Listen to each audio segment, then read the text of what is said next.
There's a whisper beneath the world, an ancient breath that sometimes catches, just for a moment, making the pines shiver with a sound beyond wind. Have you ever stood on hallowed ground, felt the immense quiet, and understood, truly understood, that you're merely a visitor on a vast, dreaming entity? We build our coffee shops and our tech startups, our bustling cities, upon a thin, fragile skin, oblivious to the heart beating beneath. A heart that, for millennia, has just slept. But what if the dream ends? What if that deep, slow rhythm falters, then changes into something else entirely? What if the earth decides to wake, not with a roar, but with a sorrowful, inevitable sigh? We cling to our fragile certainties, but some truths are carved in molten rock and ash, waiting to rewrite everything we know, not with anger, but with an ancient, quiet finality. The morning light, filtered through the thick canopy of ponderosa pines, painted shifting patterns on Ilara's cabin floor. It was a pale, hesitant gold, promising warmth that the crisp mountain air still denied. She breathed it in, this cold, clean scent of pine needles and damp earth, a familiar balm that usually settled her soul. But today, a faint tremor ran beneath it. A discord in the forest's quiet symphony. Ilara had woken before dawn, as she often did, not to an alarm, but to an inner clock calibrated by the sun and the subtle shifts of the wildland just beyond her doorstep. Her cabin, nestled on the fringes of Yellowstone, was more a meditation space than a dwelling, its rough-hewn timbers and large east-facing window blurring the lines between indoors and out. She moved slowly, deliberately, her bare feet silent on the worn wooden planks. The ritual was always the same. Grind coffee beans by hand, the rhythmic whir a comforting drone, then boil water in a dented copper kettle. As the dark liquid bloomed in her mug, fragrant and steaming, she walked to the window. Beyond the panes, the ancient landscape stretched, a tapestry of greens and grays under a sky still bruised with lingering night. Far off, a plume of steam, faint and ethereal, rose against the horizon, a breath from the earth itself. It was Yellowstone, a presence both visible and felt, a colossal, sleeping heart beneath the thin skin of the world. Ilara was an artist. Her studio, nothing more than a corner of her living room, where canvases leaned against the wall like silent observers. Her subject was always this land, the ephemeral dance of light on a mountain peak, the intricate patterns of lichen on rock, the quiet strength of an old-growth tree. She tried to capture the feeling of things, the resonance of ancient quiet. Her latest piece, a large acrylic painting, depicted a stand of lodgepole pines, their needles 1,000 shades of emerald and jade. But as she sipped her coffee, her gaze fell upon it, and a flicker of unease caught in her chest. The pines, usually so steadfast in her memory, now seemed to lean, their forms slightly askew, as if a silent wind had pushed them just so. A subtle, almost imperceptible crack had begun to form in the painted ground beneath them. A hairline fracture she hadn't consciously intended. She touched her fingers to the cool glass of the window pane, feeling a slight vibration. It wasn't strong enough to rattle the mug on the sill, but it was there, a deep, persistent hum that seemed to resonate more in her bones than in her ears. It was like a memory of a sound, rather than the sound itself, or perhaps a premonition. She tried to shake it off, dismissing it as the distant rumble of a passing logging truck, though she knew no such vehicles traversed this isolated road so early. The hum faded, or perhaps she simply grew accustomed to it, a persistent whisper at the edge of her hearing. Deciding a walk was needed, Elara pulled on sturdy boots and a worn flannel shirt, stepping out into the crisp autumn air. The forest floor was soft beneath her feet, yielding slightly with each step, a rich bed of fallen pine needles and decaying leaves. A squirrel chattered furiously from a high branch, its tiny, agitated movements a stark contrast to the usual calm of the woodland creatures she observed. She found herself on a narrow trail, barely a deer path, leading deeper into the woods, away from the distant roads, towards the more untouched parts of the park's immense periphery.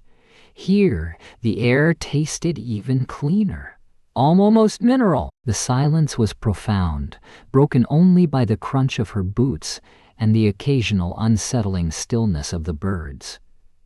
Normally, the forest was alive with birdsong, a constant chatter and flurry of wings. Today, it felt muted, hushed, as if the creatures themselves were holding their breath. She stopped by a small stream, its water clear and cold, bubbling over smooth stones. As she knelt, dipping her fingers into the icy flow, a strange, faint scent reached her nostrils. It wasn't sulfur, not exactly, but something metallic, acrid, like pennies left in the rain, mixed with a deeper, earthy tang that spoke of unimaginable depth. A shiver traced its way up her spine, not from the cold water, but from an intuitive dread. She closed her eyes, and suddenly, the familiar woods shifted. The vision was fleeting, dreamlike, a whisper behind her eyelids. She saw not the stream, but a river of boiling mud, bubbling and spitting, reflecting a sky the color of bruised plums.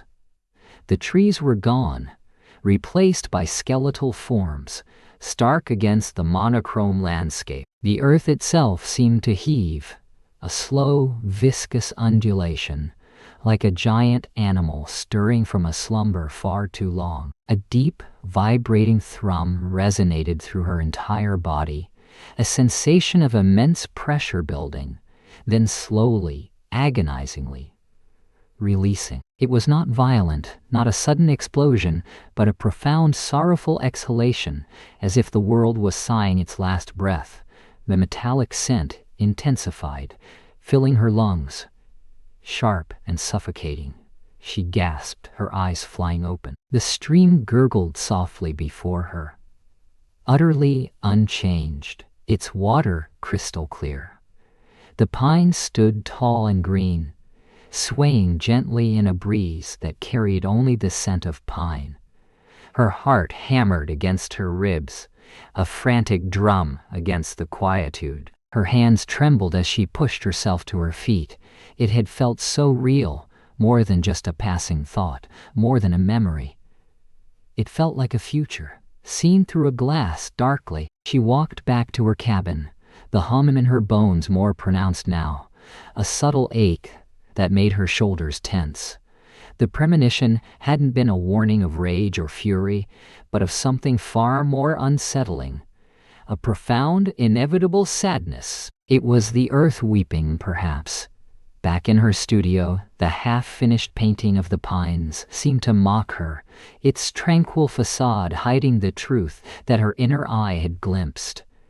She picked up a thin brush, her hand hovering over the canvas. How could she paint this feeling, this pervasive sense of an ancient quiet beginning to stir, not with a roar, but with a deep existential unease?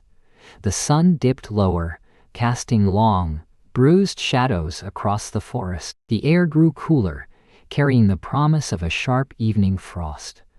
From her window, she watched the distant steam plume of Yellowstone, now catching the last rays of the sun, glowing a faint, spectral orange. It seemed to pulse, ever so slightly, with the rhythm of her own frantic heart.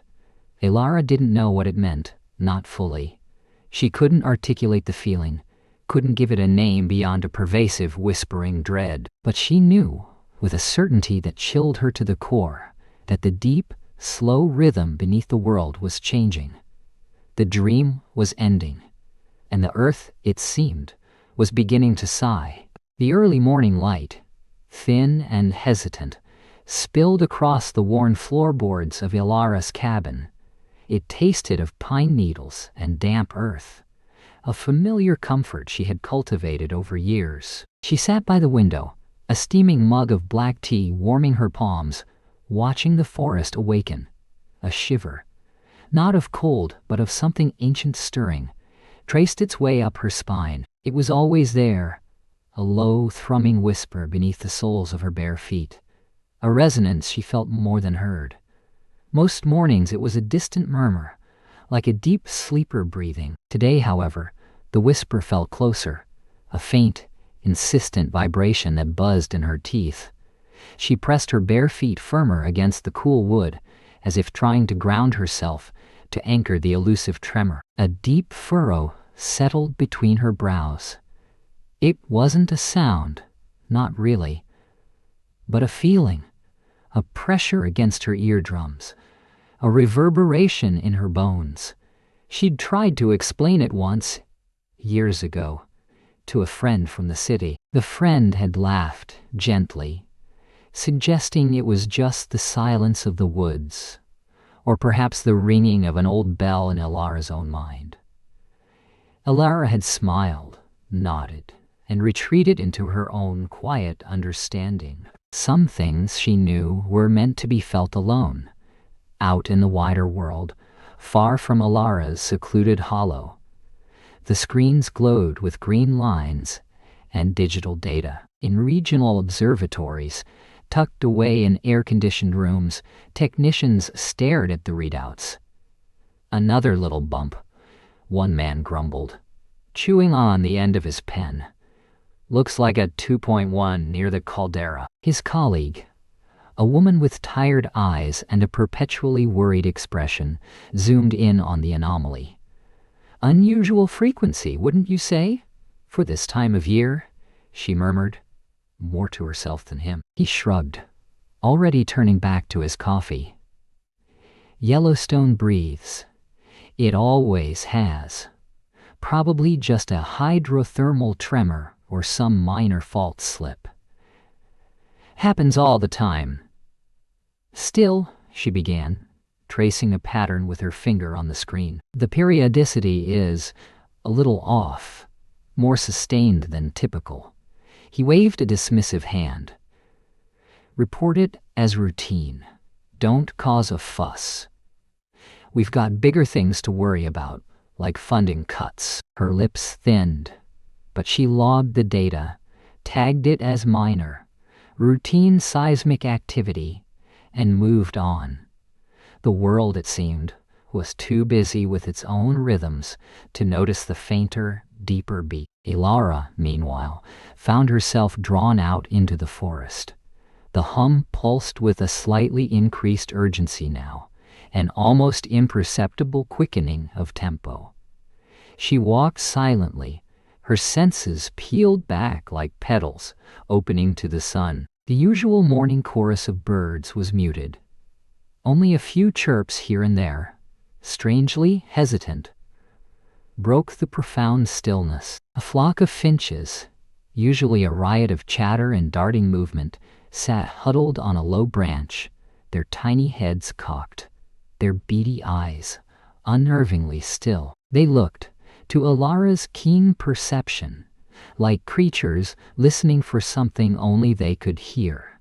She watched a squirrel, notorious for its frantic energy, pause mid-scamper up an oak, its bushy tail rigid, its nose twitching rapid. It didn't seem to be sniffing for food, but rather for some distant scent that Ilara couldn't detect. Then, with a sudden panicked flick, it dropped its acorn and vanished into the undergrowth. A knot tightened in Ilara's stomach. Animals, she knew, were the Earth's truest prophets. They felt the subtle shifts, the minute tremors, long before human instruments registered them.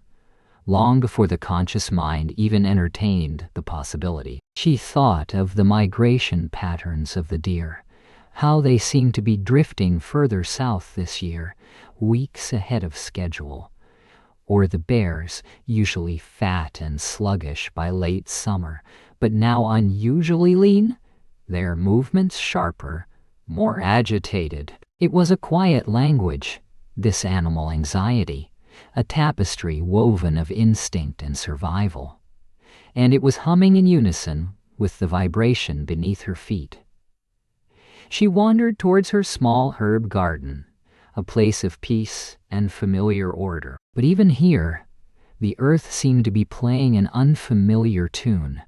The rosemary, usually a modest shrub, had burst forth in an astonishing bloom of purple flowers weeks too early. Its scent, usually sharp and clean, now carried an almost cloying sweetness, as if overdosed on vitality.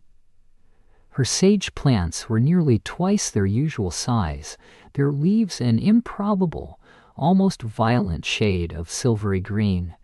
And the dandelion, normally a nuisance she tolerated, they had erupted everywhere, their golden heads enormous, almost grotesque in their perfect, exuberant circles. They pulsed with a vibrancy that felt unnatural, aggressive even. It was growth, yes, but it was too much, too fast, too loud in its silent assertion. She knelt, her fingers brushing against a dandelion stem, feeling the strange tautness of it, the almost feverish energy radiating from its petals. The hum felt stronger here, closer to the surface, as if the very soil was vibrating with an intense, unseen force. She closed her eyes, trying to separate the hum from the blood rushing in her ears, from the insistent thrum of her own heartbeat. But they were intertwined, the hum and her own growing disquiet.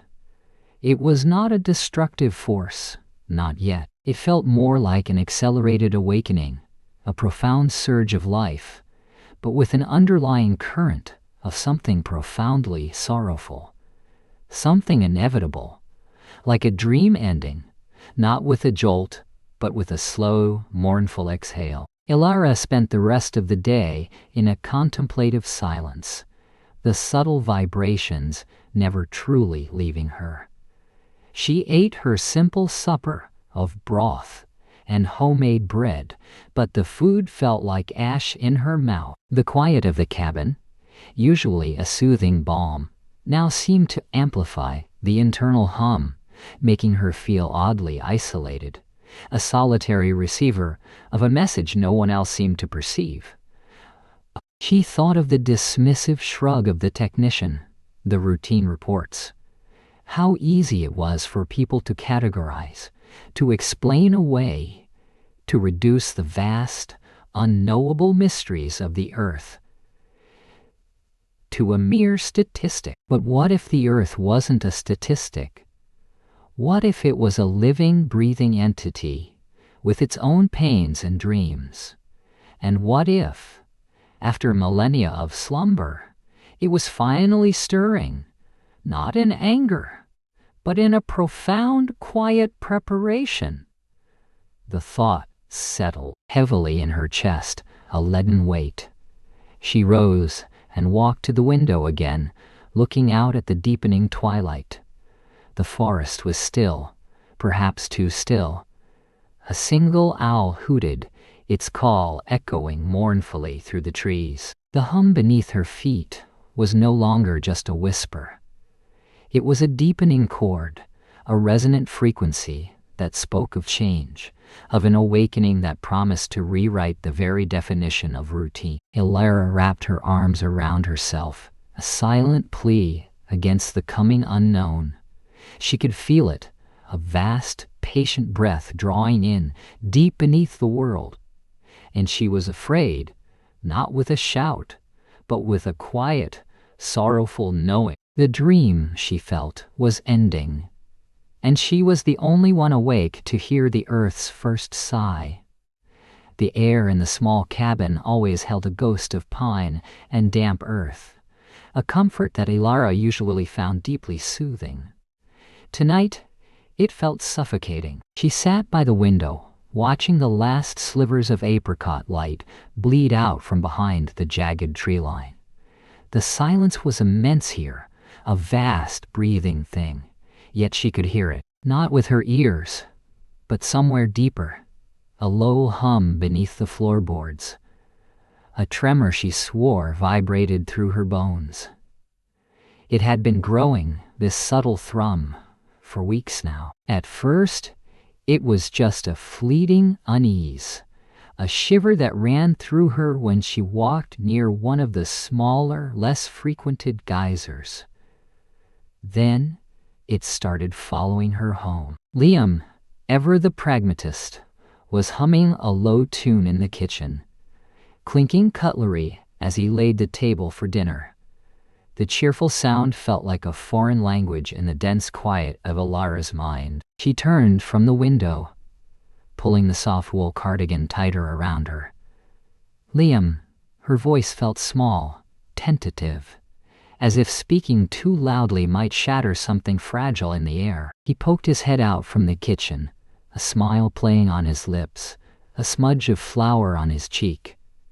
He had been attempting his grandmother's biscuit recipe again, a ritual that usually brought a sense of grounded warmth to their evening. "Hey, sleepyhead, nearly ready. Just finishing up the stew." His eyes, usually bright with a kind of restless scientific curiosity, softened when they met hers. "What is it?" he asked, noticing the subtle tension in her shoulders. Ilara hesitated, wrapping her fingers around the cool ceramic mug in her hands. How could she explain the feeling of the earth itself sighing? A profound, heavy exhalation that resonated within her own chest. It's the ground," she began, the words stumbling. "I can feel it, Liam. A kind of pulse. It's stronger now, more insistent." Liam's smile didn't falter, but a faint, almost imperceptible shift occurred in his gaze, a flicker of that familiar analytical gleam. He walked over to her, his movements easy and confident, smelling faintly of garlic and pine. He placed a warm hand on her forehead, his touch comforting, but laced with a subtle hint of medical assessment. "No fever, love," he murmured, his thumb gently brushing her temple. "Are you sure you're not just a little overtired? You've been spending a lot of time out by yourself lately." Sketching. She pulled back slightly, a quiet sigh escaping her. "It's not tiredness, it's real, like a very low vibration. It feels heavy." He paused, his brow furrowing slightly, but still with that patient, indulgent expression that always made her feel like a fanciful child. "Heavy, huh?" He turned and walked back to the kitchen, stirring the stew with a practiced hand. "I understand you're feeling something, Ilara, but our seismic sensors aren't picking up anything unusual. No new swarms, no significant uplift or subsidence that isn't already within the expected parameters. Yellowstone is always breathing, always shifting. That's just how it is." The rich aroma of savory herbs and slow-cooked beef wafted from the pot, a homey scent that felt jarring against the unsettling whisper in her bones. She wanted to scream, to make him understand that her sensitivity wasn't some romanticized intuition, but a stark, undeniable awareness.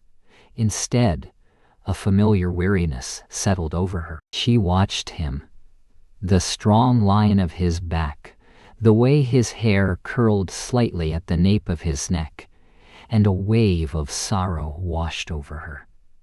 He was so grounded, so utterly tethered to what could be measured, recorded, graphed, and she was drifting. "It feels different, Liam." She tried again, her voice softer now, almost a plea. "Not like the usual breathing." It's mournful, like a deep sadness. He turned from the stove, a small, kind smile on his face, but his eyes held a subtle exasperation she knew too well. Mournful, darling? The earth doesn't feel things in that way. It's a collection of geological processes, forces of nature. It's beautiful, yes, awe-inspiring, but it doesn't have emotions. He walked back to the window, peering out at the deepening twilight, as if seeking a scientific explanation in the shadows. Sometimes when you spend so much time alone, letting your imagination wander, well, the mind can play tricks. Especially in a place like this, full of ancient power. His words, meant to soothe, felt like a cold stone pressed against her heart. She had always valued his practicality, his ability to dissect complex problems into understandable components. But now, that very quality felt like an impenetrable wall between them. He was dismissing her, not unkindly, but thoroughly. Dinner was a quiet affair. The clinking of their forks against the ceramic bowls was the loudest sound. Liam talked about his day, about a tricky rock formation he'd been examining, about a new paper he was reading on Mantelplume. Elara nodded, offering monosyllabic responses, her mind elsewhere. The stew, usually a comforting ritual, tasted bland. She kept feeling the subtle tremor in the floor, in the wooden legs of her chair, a sensation that made her teeth ache. Every now and then, she would catch Liam glancing at her, a worried crease forming between his brows, but he said nothing more about her feelings. Later, as they prepared for bed, the unspoken tension thickened the air between them. Liam hummed softly as he brushed his teeth, his routine a bulwark against the unsettling silence. Elara watched him from the doorway, a hollow ache growing within her. She yearned for him to just feel it, even for a moment, to validate her experience. She wanted to tell him how the very air felt thinner, how the familiar scent of the pines now carried an almost metallic tang, like distant static. But she knew the words would fall on scientific, deaf ears. In bed, Liam pulled her close, his arms strong and reassuring. She nestled into his warmth, seeking solace, but even his embrace couldn't quiet the growing unease. His breathing was slow, even. He was already drifting. Her eyes remained wide open in the darkness, staring at the faint outline of the window against the deeper black of the night sky. The cabin creaked, the wind whispered through the eaves, and beneath it all, the earth thrummed, a steady, low pulse that vibrated deep within her. It felt like a heartbeat, heavy and profound, but also slowing or changing rhythm. It wasn't a roar she heard, but a sorrowful sigh, a vast, ancient groan that only she seemed to perceive. A tear slipped from the corner of her eye, tracing a warm path down her temple into her hair. She thought back to simpler times, to their first summer here, when the earth felt like a playful giant, full of wonder and discovery. Liam had laughed then, his arm around her, as they watched a bison herd graze against the backdrop of a steaming pool. He had shared her awe, if not her deeper, more intuitive connection. Now his awe was strictly intellectual, categorized, measured. Her connection felt like a burden, a solitary truth. The next morning, the air was crisp, brilliant, almost painfully clear. Sunlight poured into their small living room, highlighting dust motes dancing in the beams. Liam was already at the breakfast table, engrossed in a geological journal, a mug of steaming coffee beside him. "Morning, love," he said, not looking up immediately.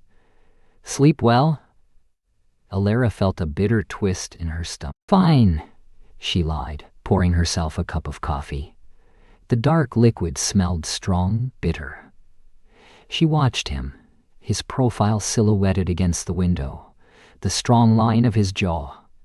He looked so solid, so unshakable. "I was thinking," she began, the words careful, chosen, "about the anomaly." He finally looked up, his expression guarded now, a hint of concern in his eyes. "Alara, we've talked about this. There's no anomaly? Perhaps you could take a few days off, visit your sister in Denver, get a change of scenery?" His suggestion, meant with kindness, felt like a deliberate attempt to remove her from the source of her delusion. It was a well-intentioned dismissal, a gentle push away from her truth. A hot flush crept up her neck, and she clenched her fists under the table until her knuckles were white. She took a deep, shaky breath, pushing down the surge of frustration. "I'm not imagining things, Liam," she said, her voice low, trembling slightly with controlled emotion. "And I don't need a vacation from my own mind." He sighed, a long, tired sound, and closed his journal, placing it carefully on the table. He reached across, taking her hand. His touch was warm, reassuring, but felt strangely distant. "I just worry about you," he murmured, his thumb stroking the back of her hand. "You're so sensitive, Alara. This place, it can get into your head. It's immense, primal. But that doesn't mean it's communicating with you on an emotional level." She pulled her hand away gently, her gaze fixed on the steam rising from her coffee cup. "Maybe it communicates in ways you haven't learned to measure yet." The words hung in the air, a chasm opening between them. He looked at her, his lips pressed into a thin line, a mixture of hurt and disbelief in his eyes. "There are no unmeasurable communications in geology, Alara. There are only things we haven't developed the right instruments for yet, but we always will." Eventually, his certainty, once a comfort, now felt like a cage. She stood up slowly, her chair scraping against the wooden floor, a harsh sound in the quiet room. "Perhaps," she whispered, her voice barely audible, "perhaps the instruments aren't the only things that need developing." She walked to the window again, looking out at the endless expanse of pine, steam, and distant mountains. The sun was higher now, blazing, but its warmth didn't reach her. The subtle hum was still there, beneath everything. A constant, undeniable presence. She knew, with a certainty that transcended data and instruments, that something profound was stirring. And if Liam, with all his scientific understanding, couldn't or wouldn't see it, then she would have to look elsewhere. The earth was speaking, not roaring, but whispering a truth only she could hear.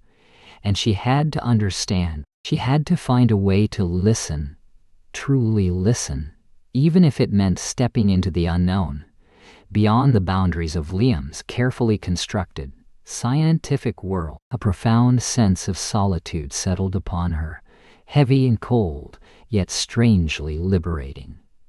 She was alone in this, she realized, but she was not wrong. The deep, quiet finality she felt wasn't just in the earth, but in her own resolve. The steam had always been a performance, a grand, theatrical exhale from the earth's ancient lungs. Now, it felt like a stifled gasp. Alara stood at the edge of the Norris Geyser Basin, the air thick with the scent of sulfur and wet earth, a familiar bouquet that had begun to carry an unsettling undertone. A note of desperation she couldn't quite name. The mud pots, usually a gentle, rhythmic boil, had become agitated, their gray surfaces roiling with a furious energy that splattered the boardwalk with hot, viscous mud. She watched a particular pool, normally a placid turquoise eye, now bubbling erratically, spitting small, hot stones onto the brittle, mineral-encrusted ground. A low, rumbling groan, deeper than any she'd heard before, vibrated through the soles of her hiking boots. It wasn't a sound from the sky or from passing traffic. It was a resonance from beneath, a bass note played by an invisible, colossal instrument. Park visitors, though fewer than usual, still strolled past with wide-eyed wonder, their faces reflecting the pale glow of the hot springs, their cameras clicking. They saw a spectacle. Ilara saw a tremor in the Earth's composure, a subtle, sorrowful shift. Just yesterday, the official park bulletin had reaffirmed the stability of the geothermal activity, calling the intensified displays a natural phase within the dynamic ecosystem. The words felt thin, transparent, like the film of ice on a boiling pond. She remembered the warmth of her coffee cup that morning, the comforting weight of it. But even that small solace had been tainted by a dull ache behind her eyes, a premonition that clung to her like the sulphurous mist. A cold sweat prickled her scalp, despite the warmth rising from the ground. For weeks now, she had documented the subtle changes, initially dismissed as scientific anomalies or seasonal variation. The sudden, unexplained emptying of small thermal pools.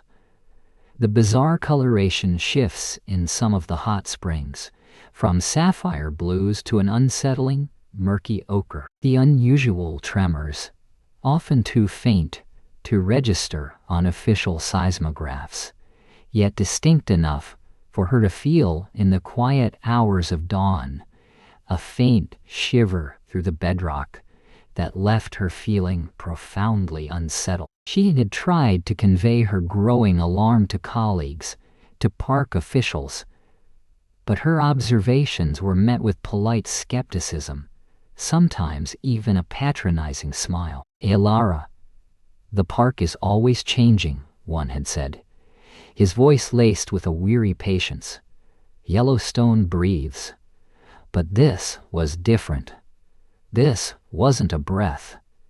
It was a holding of breath, followed by a series of frantic, shallow gasps. The smell of ozone grew stronger, sharp and metallic, like the air before a lightning storm. She knew, deep in the hollow space between her ribs, that something ancient was stirring, waking with a slow, agonizing stretch. Her gaze drifted to the distant pines, their needles dark green against a sky that felt too bright, too indifferent. A lone raven circled high above, its call a ragged cry that seemed to carry the weight of untold stories. The feeling of isolation pressed down on her, a heavy cloak she couldn't shrug off. Who would believe her?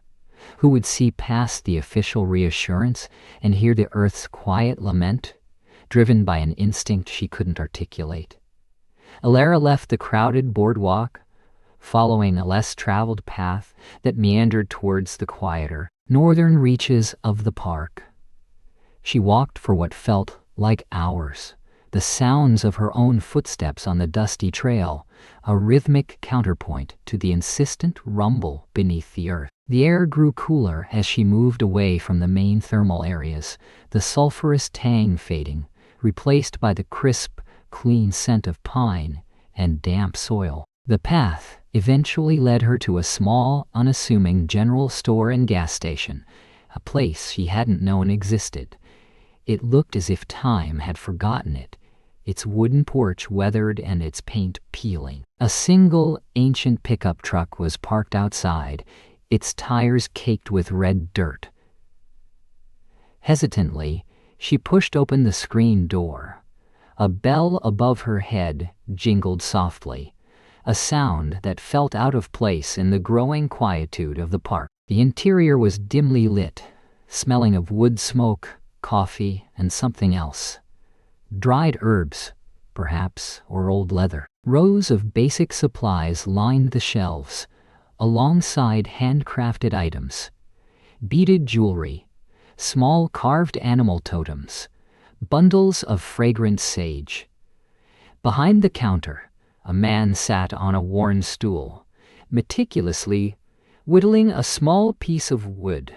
He was old, his face a roadmap of fine lines and sun-weathered creases, his silver hair pulled back into a neat braid that rested on his shoulder. His eyes, the color of dark river stones, held a depth that made Alara feel, for a fleeting moment, as if he could see right through her, into the core of her anxieties.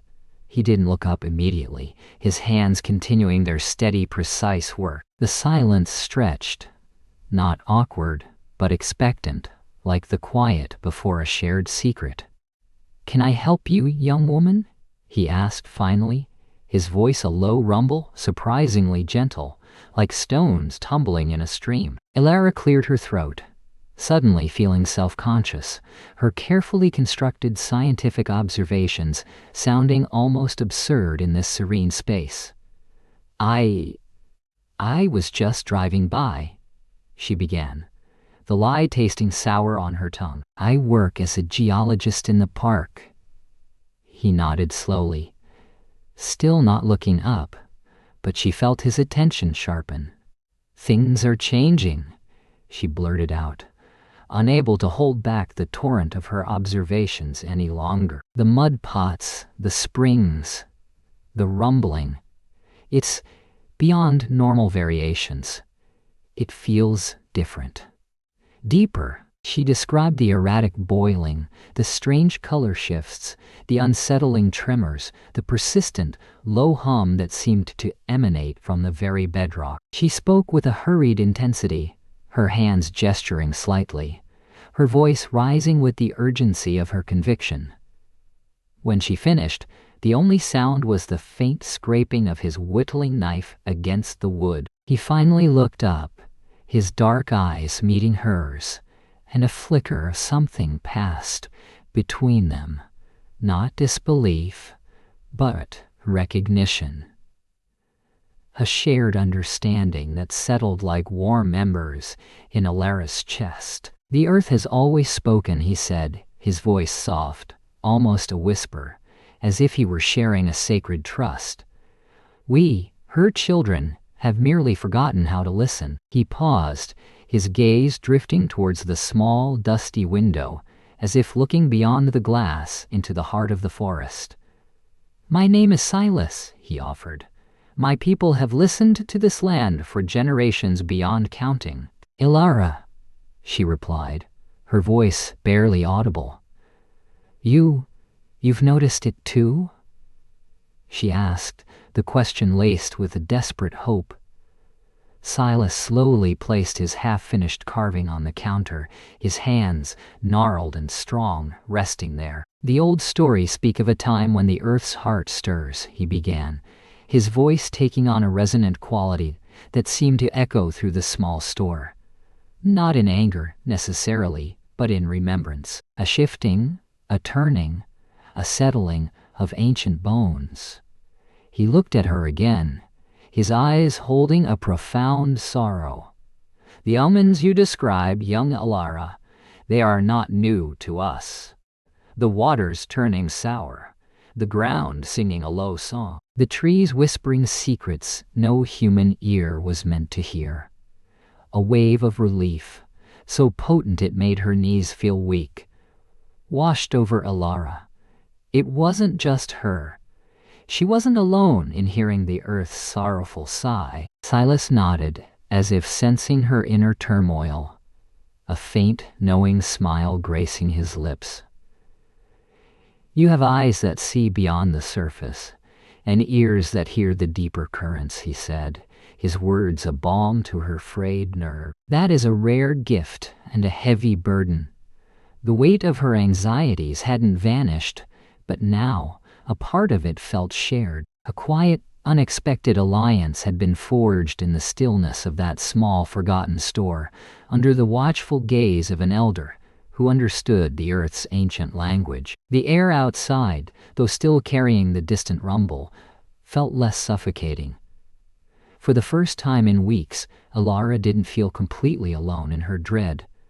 She had found someone who heard the whisper, and perhaps together they might learn what it was trying to say. The hum of the road beneath their tires had begun to feel less like a promise of travel and more like a low thrum of anxiety, a vibration that echoed the news trickling in from outside the park's invisible boundary. Ilara traced the condensation on her window with a slow finger, watching the blurred pine forests give way to small towns where the usual summer bustle had withered into a tense stillness. Every gas station they passed had a television mounted above the counter, its muted screen flashing maps with expanding red zones, overlaid with graphs spiking sharply upwards. The cashier at the last convenience store, a woman with tired eyes and a faint tremor in her hands, had mumbled something about the springs near her cousin's cabin,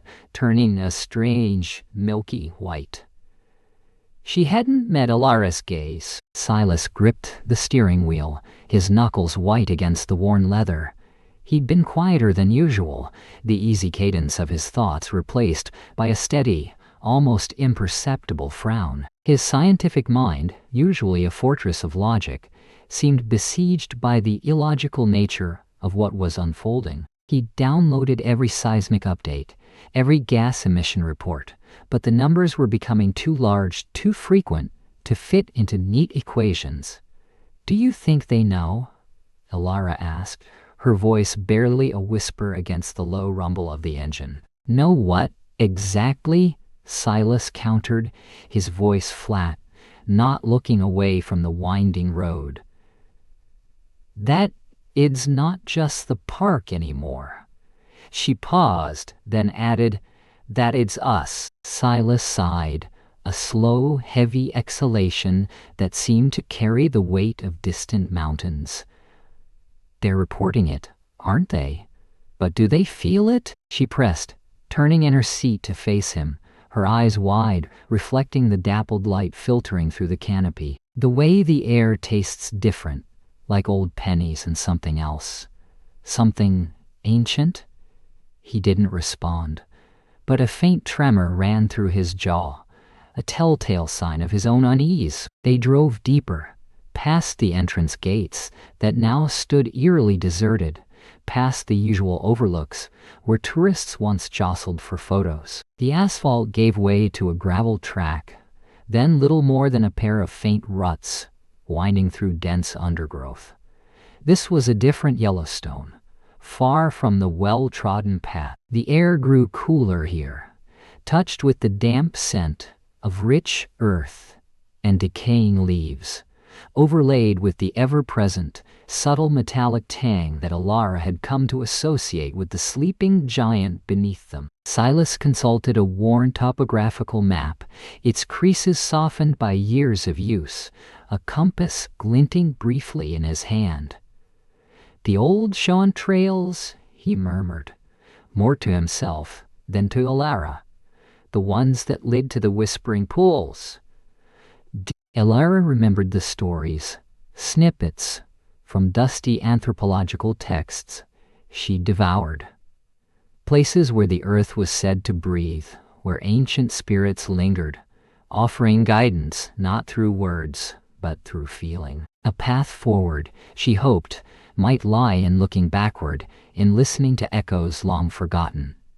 The sun began its slow descent, painting the western sky in hues of bruised purple and faded gold. A canvas of quiet sorrow. They finally parked the old Ford Ranger near a tangle of gnarled lodgepole pines, their branches reaching like arthritic fingers towards the heavens. The silence that enveloped them was profound, broken only by the distant hypnotic rush of a waterfall they couldn't see, and the gentle sigh of the wind through the needles. The air here felt thick, almost viscous, carrying the scent of damp moss, resin, and something else. A faint, unidentifiable warmth, like breath on a cold window pane. They walked, Ilara leading, her steps light and deliberate, Silas following close behind, his boots crunching softly on the fallen leaf. They navigated around enormous, moss-covered boulders, their surfaces slick with moisture, past groves of aspens whose leaves trembled with a perpetual silver rustle. The path, barely discernible, descended gradually, growing darker and more enclosed as the trees pressed in around them. Suddenly, Alara stopped.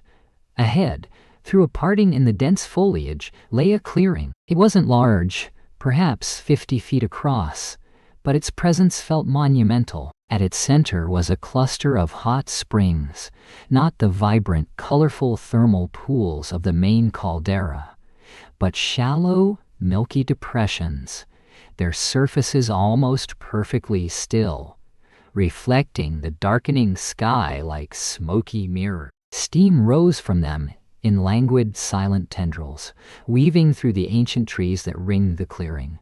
The trees themselves were different here. Their bark was rougher, deeper ridged, and many bore faint, almost indistinguishable carvings, spirals, concentric circles, lines that seemed to mimic the patterns of the geysers. They were not aggressive or obvious, but rather absorbed into the very grain of the wood, as if the trees had grown around the markings, protecting them.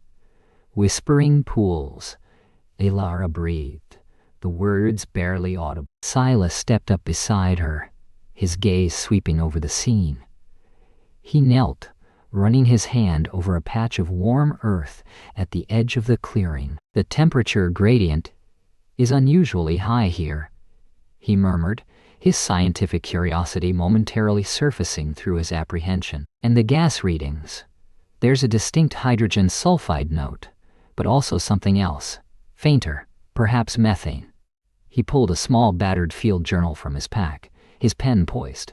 Alara, however, felt no inclination to measure or quantify. She walked slowly towards the pools, her steps cautious, as if approaching a sacred altar.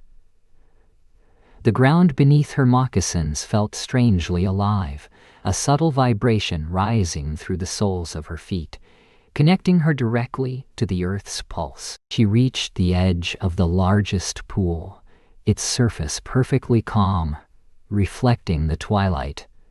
It wasn't just water. It felt like liquid silence.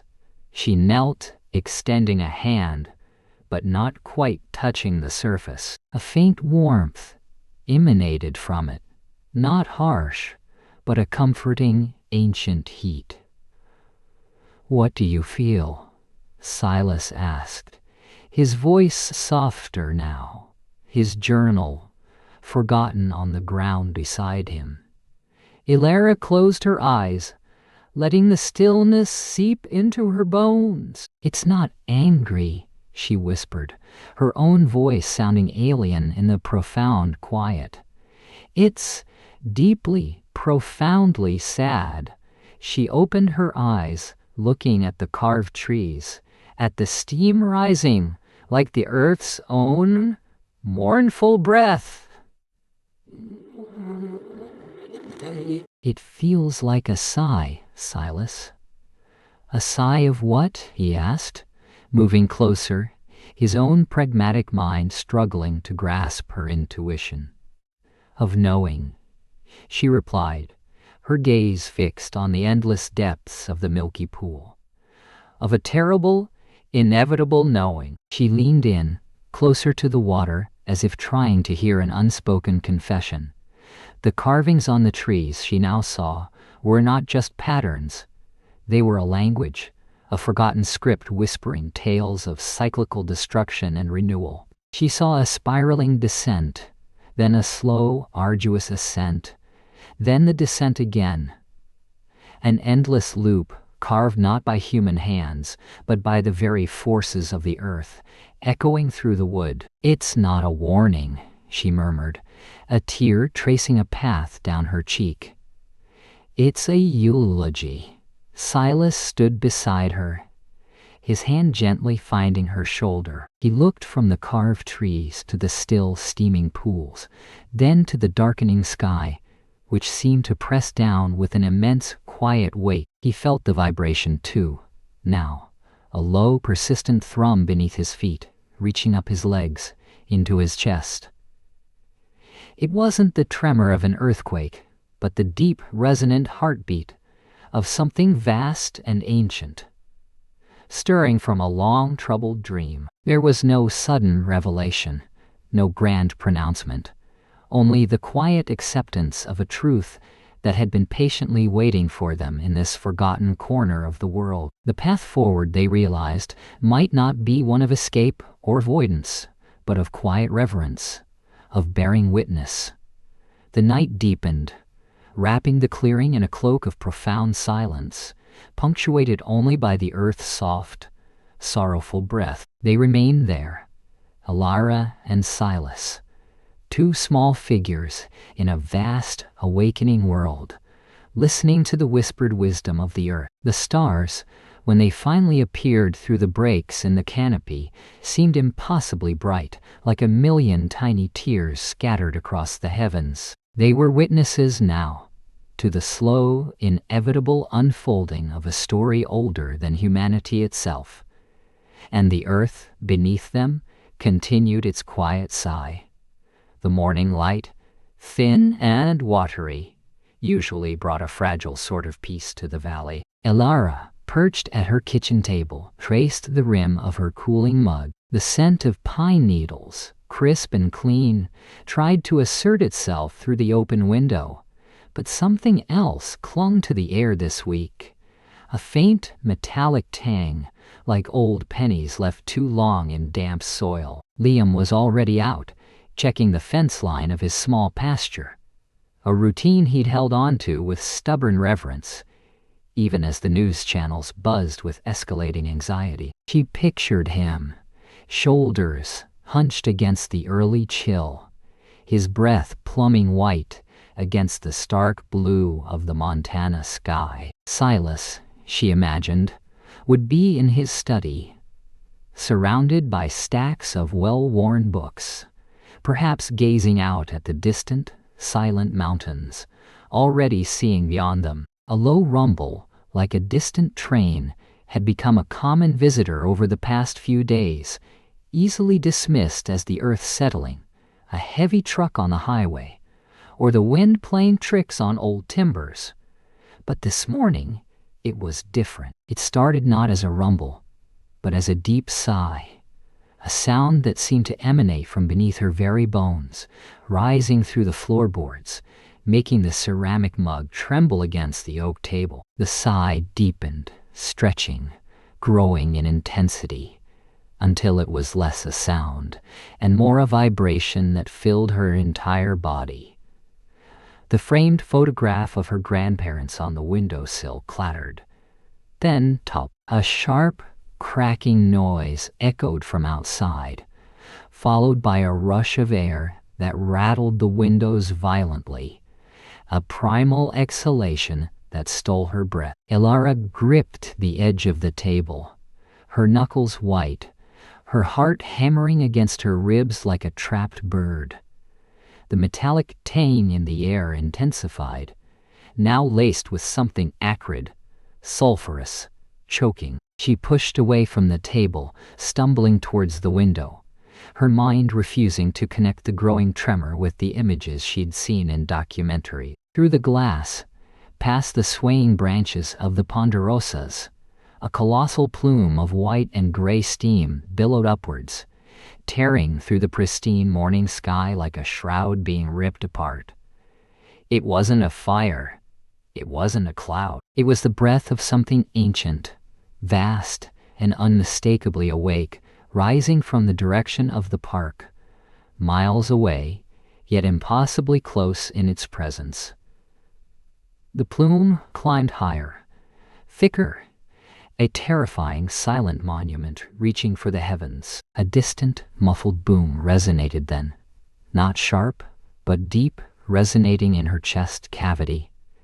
It was the sound of bedrock tearing, of water turning instantly to superheated gas, of the earth itself letting go. Her breath hitched in her throat, a choked sob that never found its voice.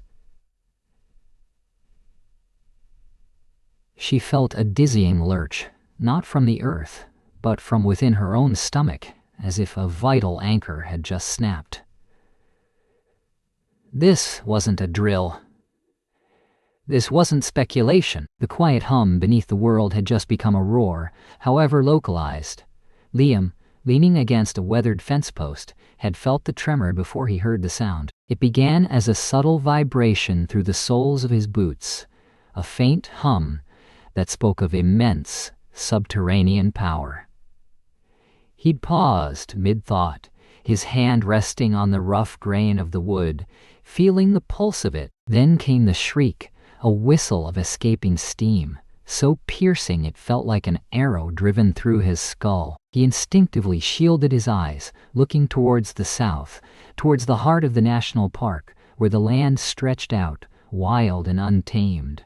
What he saw made his blood run cold. A column of steam, not the soft, ethereal mist of a geyser, but a furious, churning tower of white and gray, erupted from the landscape, tearing through the thin blue fabric of the sky. It was impossibly fast, impossibly huge, blossoming outwards like a monstrous, inverted flower.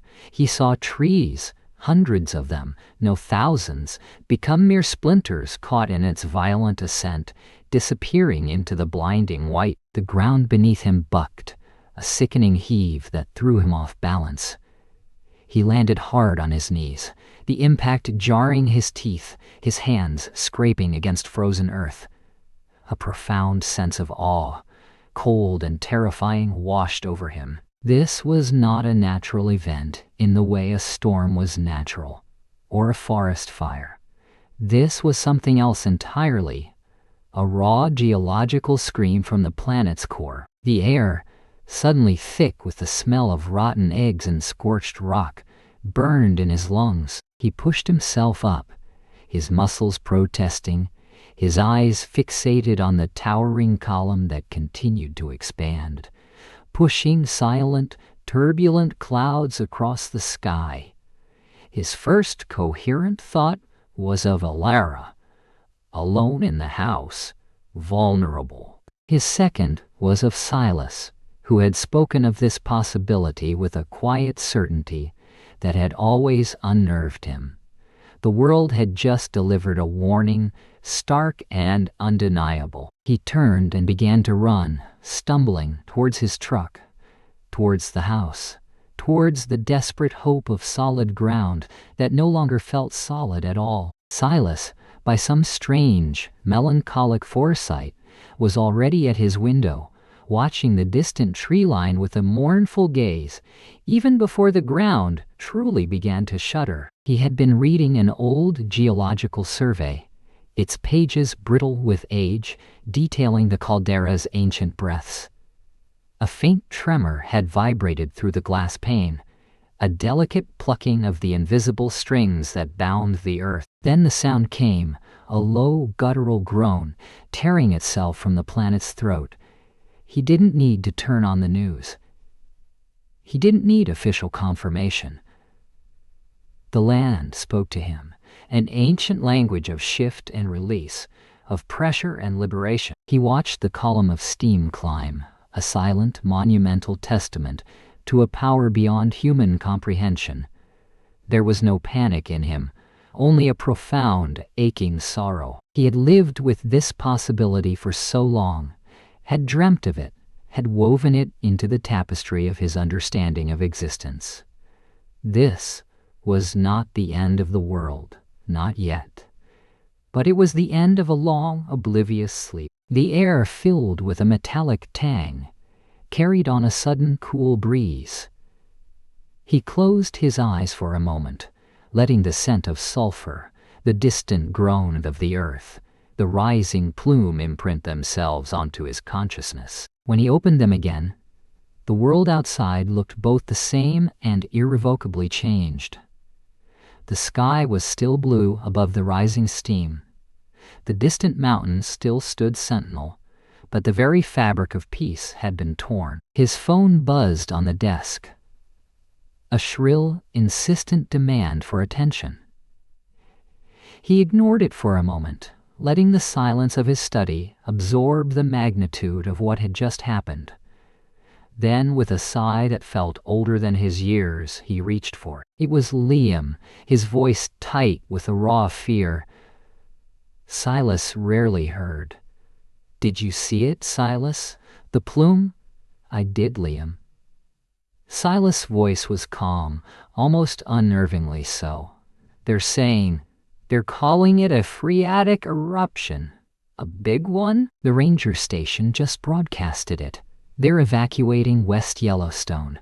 A faint, high-pitched wail of a siren began to weave its way through the valley, growing slowly, deliberately louder. It was a sound usually associated with accidents, with human error, not with the Earth's deliberate awakening. Then came the official alert, not a phone call, but an automated stentorian voice blasting from the television set Elara had just switched on, her hands visibly shaking.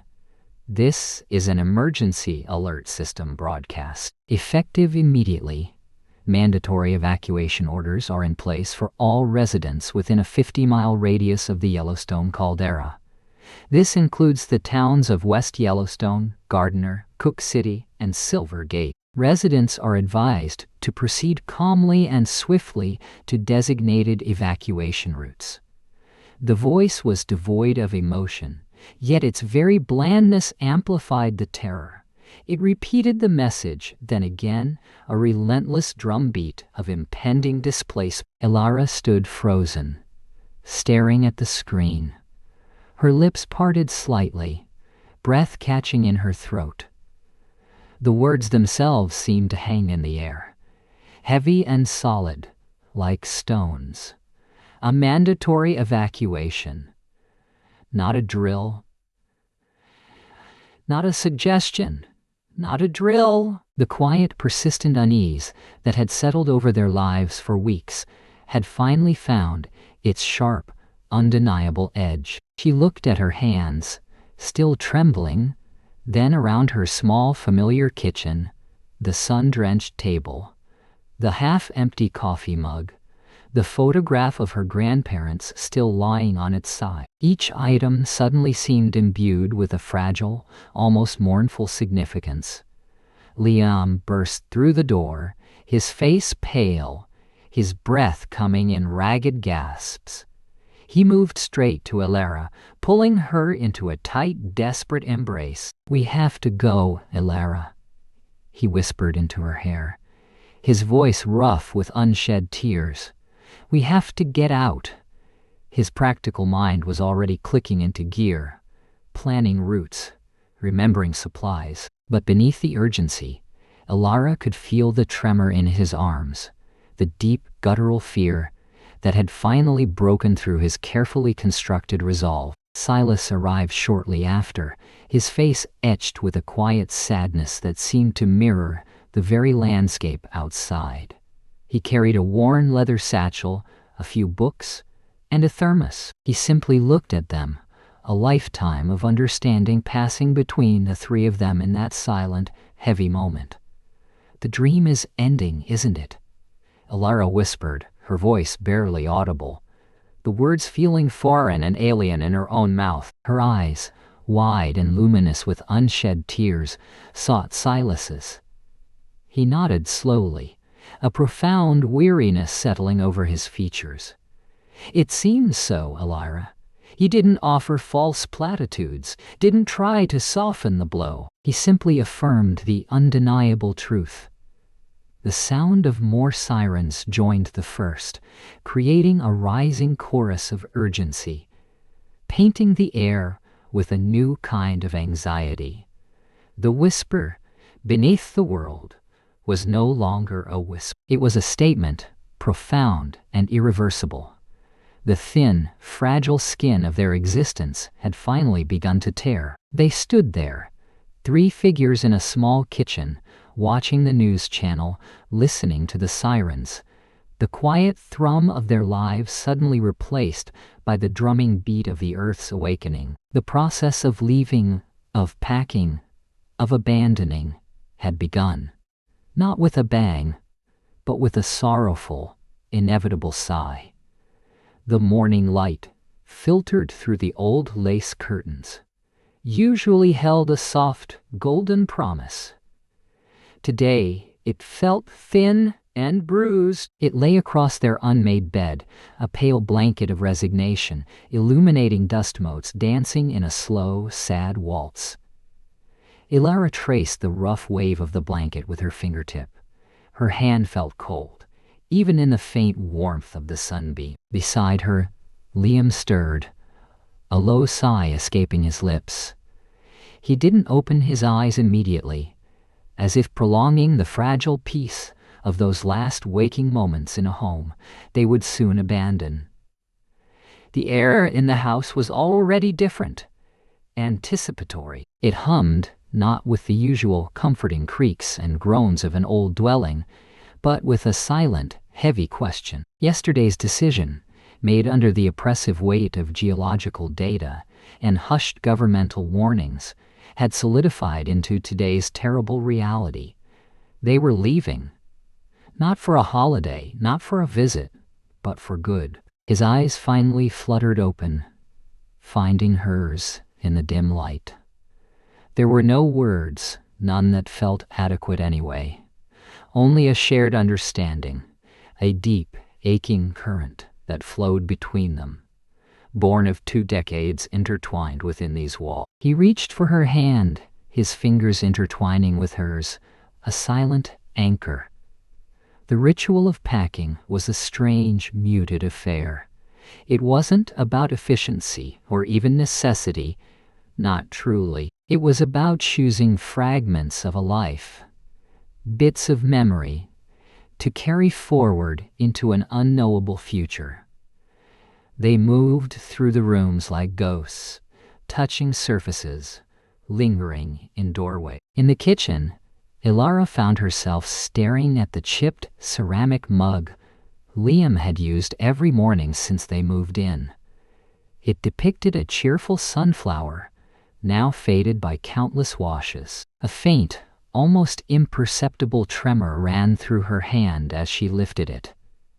It wasn't valuable, not monetarily, but it held the ghosts of 1,000 sunrises, of conversations over steaming coffee, of quiet breakfasts before the world intruded. She placed it gently into a small box marked Essentials, a wry, bitter smile touching her lips. What were essentials, really, when the ground beneath your feet was threatening to swallow everything?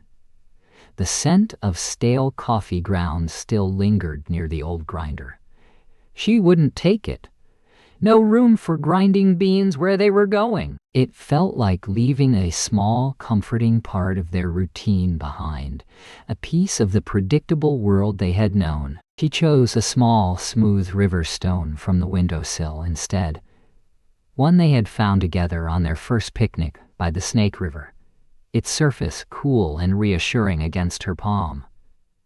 Liam, in his study, sat on the edge of his worn armchair. Dust motes still danced in the shafts of light cutting through the Venetian blinds. His gaze swept over the bookshelves, crammed with histories, philosophies, and a lifetime's worth of collected knowledge. None of it mattered now. He picked up a small leather-bound journal, its pages filled with his cramped handwriting, observations on the local flora, musings on the universe, nascent ideas for their garden. He held it for a long moment, the weight of it feeling immense in his hand. It was a record of a mind at peace, observing a world that was now withdrawing its welcome. This he would take. He also chose a small wooden carving of an owl, intricately detailed, which his grandfather had made. It represented wisdom, he thought, a quality they would desperately need. A faint whisper of anger brushed against his grief. Anger at the silent, indifferent force that was displacing them, at the cosmic joke of human insignificance. He pushed it down, the way he pushed down most things. He always had been the quiet one, the sturdy trunk to Elara's flowing branches. He cleared his throat, a dry, rasping sound in the stillness. They converged in the living room, the heart of their home. The space felt hollowed out, its furniture draped in white sheets like slumbering giants. It was here, by the old stone fireplace, that they had spent countless evenings, reading, talking, simply existing in each other's quiet company. Elara knelt by the hearth, running her fingers over the cold, rough stone. She remembered the warmth, the crackle of logs, the scent of wood smoke clinging to their clothes. Liam joined her, his large hand settling gently on her shoulder. He picked up a small, slightly tarnished silver frame from the mantelpiece. It held a photograph of them, younger, laughing, standing on the rim of the caldera years ago. The sun was bright, the sky an impossible blue, and the steam rising from the hot springs behind them had seemed like a whimsical natural phenomenon, not a premonition. He pocketed it without a word. They needed no reminder of what they were leaving, but perhaps a reminder of what they once were, what they had. The heaviest farewell was to the garden. It had been Elara's sanctuary, a riot of carefully tended life. The roses, their petals still dewy, nodded gently in the morning breeze. The scent of lavender and damp earth hung in the air, rich and bittersweet. She moved amongst the plants, touching a vibrant fuchsia, stroking the velvety leaves of a sage bush. Each plant was a memory, a season, a quiet triumph. She bent down, gently digging a small sprig of rosemary from the soil. Its pungent aroma filled her nostrils, sharp and clean, a fleeting connection to the earth she was abandoning. This was a fragment she could not leave behind, a small living piece of their rootedness. Liam watched her, a tightness in his chest. He knew what this garden meant to her, more than just flowers and herbs. It was a testament to patience, to growth, to the belief in cycles and renewal. To leave it felt like severing a limb. He knelt beside her, his fingers brushing against the cool soil. "It will be okay," he murmured, his voice a low rumble. She didn't respond, only pressed the rosemary sprig to her lips. A silent kiss, goodbye to a vibrant, breathing world. Their packed car was a stark contrast to the life they were leaving behind. A few boxes, a duffel bag each, the small ceramic mug carefully wrapped, the journal, the wooden owl, the river stone, the sprig of rosemary now nestled in a damp cloth. It felt impossibly light, yet also unbearably heavy. The engine turned over with a familiar rumble, a sound that usually signified adventure, a new beginning. Today, it was the sound of an ending. Liam gripped the steering wheel, his knuckles white. Elara looked back at the house, a sudden, sharp pang piercing her. The front door stood slightly ajar, a gesture of abandonment, a silent invitation to the emptiness that would soon fill its rooms. The porch swing, where they'd shared so many quiet evenings, gently swayed in the breeze. The rose bushes, now vibrant and alive, would soon be consumed by something ancient and unforgiving. She thought of the stories of Pompeii, of ordinary lives frozen in ash, and a shiver ran down her spine. But this was different. This was a slow, sorrowful exhalation, a world sighing itself into oblivion. Liam put the car in reverse, slowly backing down the gravel driveway. The crunching sound felt like footsteps on broken glass. She didn't wave. There was no one to wave to. Only the house, standing sentinel, shrinking in the rearview mirror. They were leaving not just a place, but a dream of continuity, of belonging, of a future carved from the quiet certainties of daily life. The road stretched ahead, winding through the familiar landscape, a landscape that now felt borrowed, temporary.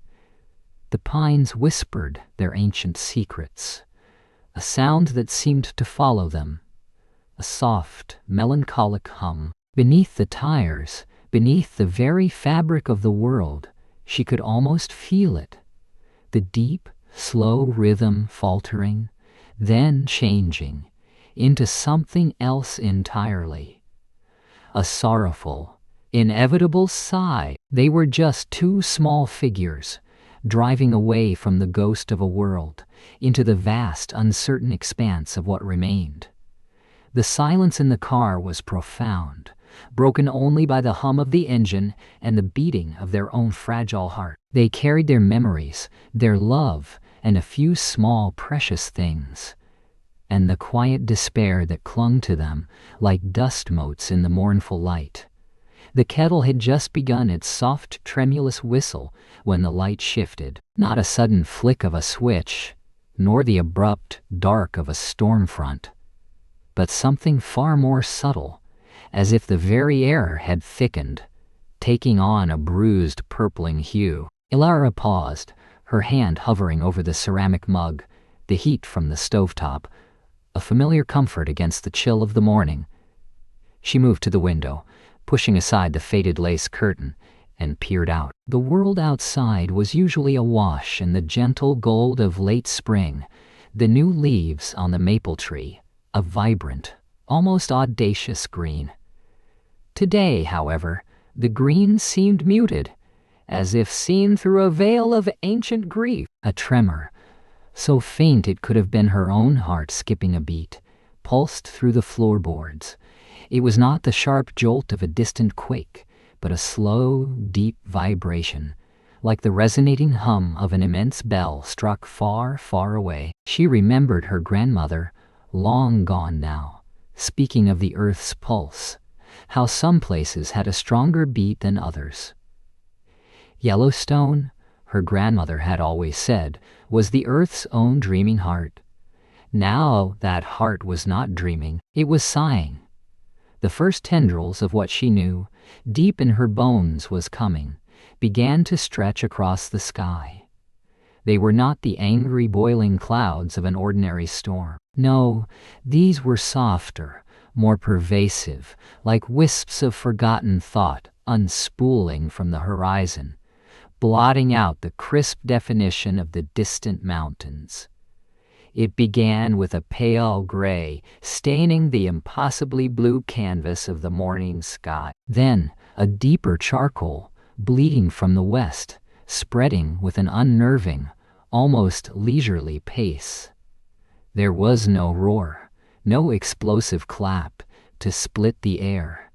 Only this profound, ever-deepening quietude, as if the world itself was holding its breath. Ilara found herself whispering, a sound barely audible even to her own ears.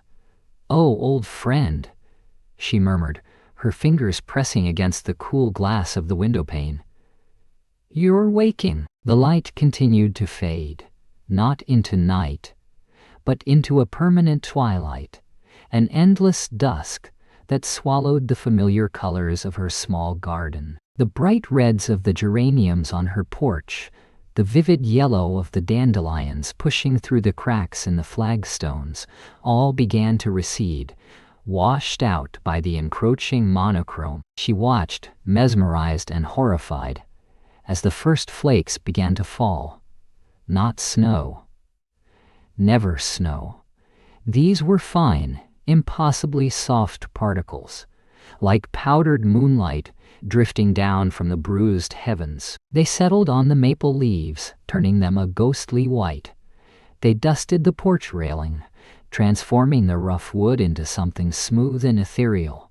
She pushed open the window, allowing the strange new air to fill her small cottage. It carried no smell of sulfur or fire, no acrid stench of destruction. Instead, it was a scent of damp earth and ancient stone, of something deeply buried now exhumed, cold and vast. A whisper of dust. It landed on her outstretched palm, a microscopic constellation of gray. It felt like nothing, yet everything. It was the breath of the mountain, a sorrowful exhalation, a slow, inevitable release, a shiver not of cold, but of profound understanding, traced its way down her spine. This wasn't an act of violence, she realized. It was an act of profound, cosmic sadness. The earth, in its deep slumber, had finally sighed itself awake, and that sigh was made of ash. Hours blurred into an eternity, marked only by the steadily worsening gloom. The air grew thick, particulate, catching in the back of her throat with a dry mineral taste. She closed the window, but the ash found its way in, sifting under the sill, tracing delicate patterns on her dark wooden table. It was a relentless, silent invasion, polite in its persistence. The world outside became a canvas of gray on gray, the familiar silhouettes of trees and distant houses, softening, blurring, then disappearing altogether. The streetlights, which usually flickered on at true dusk, remained off, their lamps obscured by the dense particulate blanket. Electricity, she knew, would be one of the first things to surrender. She lit an old oil lamp, its flickering flame casting dancing shadows that seemed to mock the growing darkness outside. The air inside the cottage, even with windows sealed, was heavy with the fine dust. She ran a finger along the top of an old photo frame, leaving a clean streak in the settling ash. It was a picture of her parents, smiling broadly in the summer sun, their faces innocent of the knowledge of days like these. Their world had been built on such certainties, such fragile, green assurances. Now the sky was a permanent twilight, a vast, unbroken bruise of charcoal and lead. The gentle, whispering fall of ash continued, a soft, ceaseless rain of dissolution. It was a sound like dry leaves skittering across pavement, or the quiet rustle of forgotten memories. She remembered stories from childhood, tales of a sunless sky, of a world plunged into an endless winter. They had always been stories, warnings perhaps, whispered around crackling campfires. Now, the stories had found their way out of the shadows, walking among them in a gray shroud. A deep aching sadness settled in her chest, not for herself, not immediately, but for the sheer magnificent indifference of it all. The earth, in its grand geological timeline, cared nothing for the delicate spun webs of human lives. It simply breathed.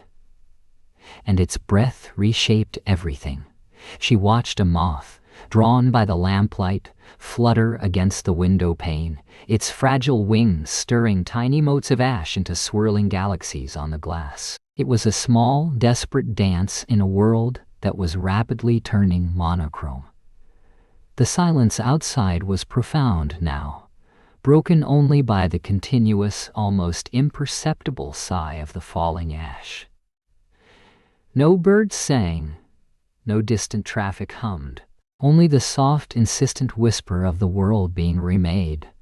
Alara pulled a wool blanket around her shoulders, its familiar weight a small comfort against the chilling truth that now filled the air. The ash winter had come, not with a bang, but with a sorrowful, drawn-out exhalation, painting the world in shades of gray, and ushering in an age of inescapable, quiet darkness. She closed her eyes, but the grayness had already seeped behind her eyelids, a permanent imprint on her soul. The dreaming heart of the earth had awakened, and its first utterance was a sigh so vast it had swallowed the sun. The air tasted like grit and old sorrow. Alara drew a shallow breath through the scarf, wrapped tight around her face, the rough wool catching on the dry, cracked skin of her lips. Each inhale was a calculated risk, a gamble against the microscopic shards of earth that now drifted with an eternal, silent grace. The sky, when they could see it, was a bruised, opaque bruise. No sun, no stars, just a uniform. Endless gray that swallowed the horizon whole. Liam scraped his boot against the porch step of what had once been a cozy, mint-green bungalow, now an ash-dusted tomb. The sound was like sandpaper on bone, thin and weary. He carried the plastic jerry can, mostly empty, slung over his shoulder, a ghost of his former easy strength in his slumped posture. "Nothing," he murmured, his voice a low rumble, muffled by his own improvised mask. Silas perched on a fallen tree branch that was more ash sculpture than wood, merely nodded. His eyes, deep and knowing, held the ancient weariness of the earth itself. He wasn't searching for anything tangible anymore. He was listening, perhaps, to the new rhythm of the world, or the echo of the old. Elara watched them, a dull ache settling in her chest, heavy as the ash that coated everything. It wasn't just the lack of water that gnawed at her, or the constant rasping cough that seemed to have taken root in her lungs. It was the quiet, the profound, absolute quiet. The world used to hum with 1,000 insignificant sounds. The distant drone of traffic, the chirping of sparrows, the laughter of children skipping rope on sun-drenched sidewalks. Now, only the wind whispered, a dry, abrasive sound against the barren landscape, stirring the ash into slow, mournful drift. She remembered the mornings before, the insistent clang of her alarm, the scent of fresh coffee blooming in her small apartment, the frantic scramble for her car keys. Such trivial concerns they seemed now, so impossibly far away, like scenes from a forgotten dream. A memory flickered, bright and painful, of a summer evening, laughing with friends on a patio, the air thick with the smell of barbecue and blooming jasmine. She could almost taste the crispness of a chilled glass of white wine, hear the easy chatter, feel the warmth of a hand brushing hers. It was a ghost, a phantom limb of a life that had been severed without warning. Liam walked towards her, his movements heavy, leaving deeper imprints in the thick carpet of ash. "We should try the old reservoir," he said, his gaze fixed on the indistinguishable horizon. "It might still have something, if the filtration system holds." His practicality was a lifeline, a blunt anchor in the swirling chaos. Elara didn't respond immediately. Her fingers traced a pattern in the ash on a broken windowsill, a spiraling design, like a nebula collapsing inward. "Do you remember the day we met?" she asked, her voice barely a breath. Liam stopped, a slight tremor in his broad shoulders. He remembered every detail. The vibrant yellow of her dress, the way her hair caught the sunlight, the sudden fierce spark in her eyes when she argued with him about something utterly inconsequential. He remembered the feeling of possibility, the rush of adrenaline. Now the only rush was the grim race against thirst and the creeping cold. "It was at the farmer's market," he said, his voice softer now, a rare gift. "You were haggling over a bunch of organic carrots." A faint, sad smile touched Elara's lips, barely visible beneath the scarf. "I thought you were arrogant. I thought you were stubborn," Liam countered, a flicker of something like humor in his eyes, quickly extinguished. Silas cleared his throat, a dry rasp. "Those carrots," he said, his voice surprisingly clear. "They were very good carrots." A fragile bubble of shared remembrance hung in the ash-laden air, a momentary reprieve from the bleakness. It burst. The reality of their situation crashed down again, heavier than before. They were three strangers, bound by circumstance, surviving on the scraps of a world that no longer recognized itself. Their past lives, their dreams, their ambitions, all reduced to ash, scattered like dust. What was once important felt utterly meaningless. The looming deadline at work, the argument with a friend over a petty misunderstanding, the carefully planned vacation, all dissolved into nothing. Survival was the only currency now, measured in gulps of precious water and the fading warmth of a scavenged blanket. "We need to move," Liam said, his tone firm, pulling them back from the precipice of memory. He was the practical one, the one who saw the immediate next step, the one who fought against the encroaching despair with sheer dogged will. Ilara pushed herself away from the windowsill. Her legs felt heavy, as if the ash had seeped into her bones. She looked at Silas, who was slowly standing, dusting the gray powder from his threadbare coat. "Do you think there's anyone else?" she whispered, the question a fragile hope, a dangerous thought. Silas looked out at the endless gray, his gaze unfocused. "Perhaps," he said, his voice a low hum. "Or perhaps this is simply how the world ends, not with a bang, but with a prolonged, agonizing exhale." His words, though bleak, carried a strange, somber comfort, a sense of acceptance, perhaps, that transcended their personal suffering. They walked, slowly, deliberately, the crunch of their boots on ash, the only sound. The world stretched out before them, a canvas of desolation. Every building they passed was a skeletal reminder of a vibrant past. A storefront with a faded advertisement for gourmet coffee, a children's playground, swings frozen mid-arc, buried in volcanic dust. A parked car, once sleek and gleaming, now a dull gray mound, its windows opaque with ash. Ilara found herself cataloging them, not with a sense of loss, but with a detached anthropological curiosity. These were artifacts now, remnants of a forgotten civilization. The thought was unsettling, yet it offered a strange freedom. The burden of identity, of who she used to be, was lifting. She was no longer Ilara, the architect, or Ilara, the aspiring painter. She was simply Ilara, a breathing, struggling, thinking entity in a world stripped bare. Liam stopped by a gas station, or what remained of it.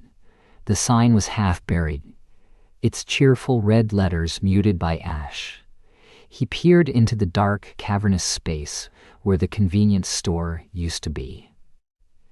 "Anything useful?" Ilara asked, her voice hoarse. He shook his head, a plume of dust rising from his scarf. "Just empty shelves." They picked it clean. It was a constant loop, this search for sustenance, for shelter, for a sign of life. A brutal rhythm that replaced the old cadence of appointments and deadlines. Silas knelt, his fingers sifting through a patch of ash near a collapsed wall. He held up a small, smooth river stone, gray and unremarkable. "Look," he said, his voice soft. "It was here before. It will be here after." His words were a quiet prayer, a reminder of the enduring, indifferent patience of the earth itself. Ilara took the stone, its coolness a fleeting comfort in her palm. It was smooth, worn by countless currents, untouched by the recent cataclysm. It held a silent history, a truth beyond human folly. She closed her fist around it, feeling its solidity, its timeless presence. This was their new reality. Stripped of everything, they were left with the raw, elemental struggle. The search for water, for food, for a safe place to rest their aching bodies. But amidst this starkness, a different kind of life began to stir. A realization. Their past fears, their anxieties, their striving for success or material wealth. They were phantoms. Their worth was no longer tied to their possessions or their careers. It was in each shared glance, each murmured word of encouragement, each act of quiet solidarity. Liam, despite his weariness, would check on Alara and Silas constantly. Silas, despite his philosophical detachment, would share the last bite of a scavenged energy bar. Alara, despite her grief, would point out a distant faint shimmer that might be water, a tiny beacon of hope. They were becoming something new, forged in the crucible of desolation. Their purpose was no longer grand or individualistic. It was simple: to endure, to witness, to remember. As the gray light began to fade, not into night, but into a deeper, heavier shade of twilight, they found a small, partially intact shed behind a ruined farmhouse. It was crude, drafty, but offered a modicum of shelter from the constant, sifting ash. Inside, Liam found a torn tarp and spread it on the ground. Silas, with slow, deliberate movements, arranged some broken planks to block a gap in the wall. Alara sat on an upturned crate, watching them, her breath clouding in the cold air. She pulled the smooth river stone from her pocket and held it. It was small, insignificant, yet it felt like the most precious thing she owned. "We'll find water tomorrow," Liam said, his voice a promise, a quiet act of defiance against the overwhelming odds. Alara looked at him, then at Silas, whose eyes were now closed, his face etched with a profound serenity. She envied. She didn't know if they would. She didn't know what tomorrow would bring. But for now, in the stillness of the ash-filled world, under a sky that had forgotten the sun, there was a faint, stubborn flicker, a determination not born of anger or rebellion, but of a quiet, weary resolve. A purpose etched not in grand designs, but in the simple, shared act of breathing, of enduring together. The silence pressed in around them, a heavy shroud. But within that silence, a new, fragile whisper began to stir.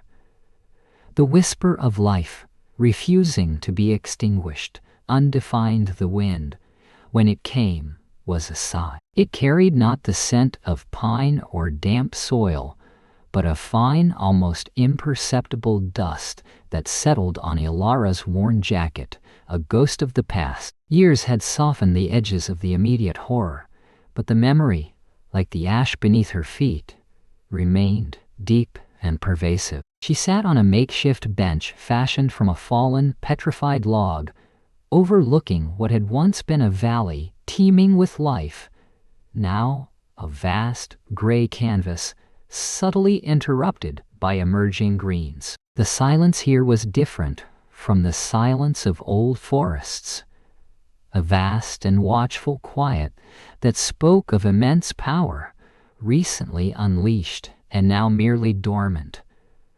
Her fingers traced the rough grain of the stone-like wood, cool beneath her touch. It was late afternoon.